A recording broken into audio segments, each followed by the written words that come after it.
Mendoj që për zotin Trump do të ishte më shumë një trofej politik, domethënë thjesht nëse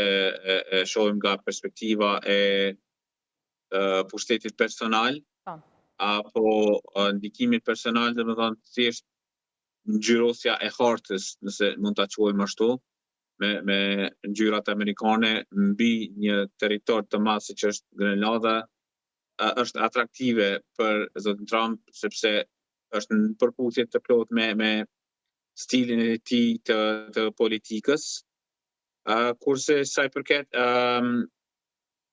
përfitimeve ekonomike, mendoj që ato janë më shumë jo të garantuara, jo të menjëhershme, janë çështje që janë të afatgjata dhe ndoshta nuk sjellin përfitime ekonomike të menjëhershme, ndoshta në aspektin afatshkurt do të kishte kosto ekonomike faktikisht